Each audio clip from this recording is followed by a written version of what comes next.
नमस्कार, द सच्ची report news channel में आपका स्वागत है। आज 14 जनवरी 2026 बुधवार, आपका शुभ दिन। दोस्तों, आज हम आपके सामने देश की 50 ऐसी बड़ी खबरें साझा करेंगे जिसे झूठी बिकी हुई मीडिया आपसे छुपाती है, लेकिन हम आपको उन खबरों को डायरेक्ट बताते हैं बिना किसी दबाव के। लेकिन बहुत से भाई ऐसे हैं जो फिर भी लाइक और सब्सक्राइब नहीं करते और ना यही बताते हैं कहां से हमारी वीडियो देख रहे हैं। चलो, बहरहाल आपकी मर्जी। चलिए नजर डालते हैं आज की पहली और सबसे बड़ी खबर पर।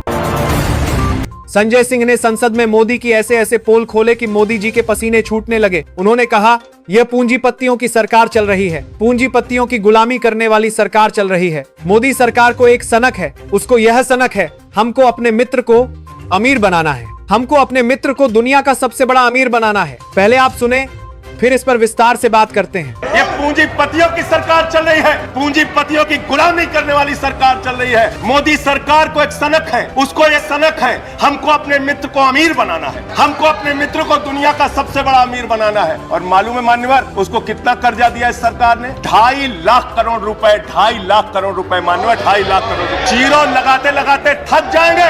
एक इंसान को 2.5 लाख करोड़ रुपए और बच्चे के दूध पे टैक्स लगाते हो, आटा दाल चावल पे टैक्स लगाते हो, हिंदुस्तान के गरीब आदमी का खून चूसने का काम करते हो। सरकार किसके लिए चल रही मानो? 800 दवाओं पर, कैंसर की दवा पे, किडनी की दवा पे, टीबी की दवा पे आपने दाम बढ़ा दिया। आपने अस्पताल के कमरे तक पे दाम बढ़ा दिया। आपकी सरकार DHFL के लिए काम करती है। 34,000 करोड़ रुपए बैंकों का घोटाला DHFL ने किया और 29 करोड़ रुपए भारतीय जनता पार्टी को चंदा दिया है मान्यवर। संजय सिंह ने सही कहा, यह सरकार खुद को राष्ट्र सेवक कहती है पर काम करती है कॉर्पोरेट मैनेजर की तरह। मुनाफा ऊपर, जनता नीचे, गरीब के बच्चे के दूध पर टैक्स है, लेकिन मित्र के लिए खजाने का ताला खुला है। यही नया भारत है। दवा, इलाज, अस्पताल सब महंगे, मगर घोटालेबाजों के लिए सस्ती माफी और राजनीतिक चंदा सुरक्षित है। लगता है सत्ता की नजर में देश नागरिकों से नहीं, पूंजीपतियों की बैलेंस शीट से चलता है। चलो बढ़ते हैं दूसरी सबसे बड़ी खबर पर। दोस्तों, इमरान प्रतापगढ़ी चुनाव आयुक्त और बीजेपी पर जम के बरसते हुए कहा, जब बिहार में एन चुनाव के पहले महिलाओं के खाते में 10-10 हजार डाल के वोट खरीदा जाए और चुनाव आयोग चुपचाप तमाशा देखे तो कैसा चुनाव सुधार और कैसी बहस। मैं ये नहीं कहता कि चुनाव आयोग धृतराष्ट्र हो गया है, लेकिन चुनाव आयोग ने गांधारी की तरह अपनी आंखों पे पट्टियां जरूर बांध ली हैं। खुद सुने। जब बिहार में एन चुनाव के पहले महिलाओं के खाते में 10-10 हजार रुपए डाल के वोट खरीदा जाए और चुनाव आयोग चुपचाप तमाशा देखे तो कैसा चुनाव सुधार और कैसी बहस। मैं ये नहीं कहता कि चुनाव आयोग धृतराष्ट्र हो गया है, लेकिन चुनाव आयोग ने गंधारी की तरह अपनी आंखों पे पट्टियां जरूर बांध ली हैं। जब देश के गृह मंत्री और प्रधानमंत्री की तरफ से विपक्षी पार्टियों के विधायकों को तोड़ने को देश की मीडिया ऑपरेशन लोटस कह करके सेलिब्रेट करे तो फिर कैसा सुधार और कैसी जमहूरियत।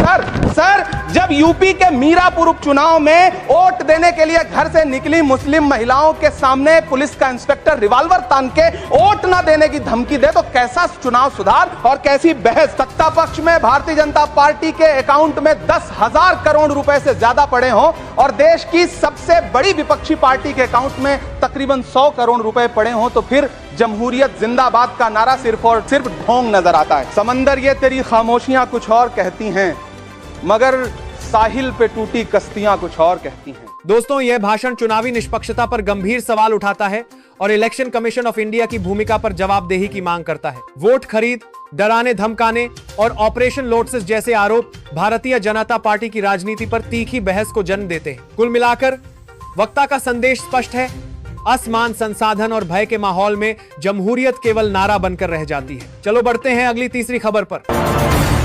शक्ति सिंह ने बीजेपी को खूब लताड़ लगाई। उन्होंने कहा, लाल आंख दिखाओ न जाके जाओ पास के कंट्री में, जहां पे मेरा मंदिर टूटता है, मेरे हिंदू पे अत्याचार होता है। जाइए 36 का सीना लेके 56 का सीना लेके बचा लीजिए उसको। आपकी राजनीति की वजह से वहां हिंदू दिक्कत में है। सिर्फ भगवा पहन लेने से कोई साधु संत नहीं बन सकता है। पूरा सुने किस तरह से धज्जियां उड़ाई बीजेपी। लाल आंख दिखाओ न जाके जाओ पास के कंट्री में, जहाँ पे मेरा मंदिर टूटता है, मेरे हिंदू पे अत्याचार होता है। जाइए 36 का सीना लेके 56 का पसीना लेके बचा लीजिए उसको। आपकी राजनीति की वजह से वहाँ हिंदू दिक्कत में है। सिर्फ भगवा पहन लेने से कोई साधु संत नहीं बन सकता है। वो रावण था, ऋषि का रूप लेके सीता मैया का हरण करने गया था। उसी तरह सत्ता के हरण के लिए अगर कोई संत का, ऋषि का रूप लेता है, मुझे दर्द होता है। वो मेरे मजहब को बदनाम करता है, मेरे धर्म को बदनाम करता है। अमेरिका में चुनाव चलता है और वहां जाके कहते अब की बार ट्रंप सरकार। और फिर क्या हुआ? आज 220 इंडियंस को वहां से निकाल के वापस भेजा। सबसे ज्यादा उसमें मेरे गुजराती है। जाइए, आ गई आपकी सरकार, बचा लो उसको। दोस्तों, शक्ति सिंह ने सही कहा। 56 इंच का सीना मंच पर दहाड़ता है, लेकिन पड़ोस में मंदिर टूटे तो वही सीना कूटनीति के कमरे में सिमट जाता है। भगवा ओढ़ लेने से कोई संत नहीं होता। रावण भी ऋषि वेश में ही छल करने गया था। घर में भी मैं तो बड़े बड़े डींगे हाँकते हैं, पर जब चीन हमारे सीमा से अंदर घुस आता तो मोदी की छाती सिकुड़ जाता है। धर्म का शोर, सत्ता का शिकार, आस्था का इस्तेमाल राजनीति के लिए हो रहा है। यही आज की बीजेपी की पहचान बनती है।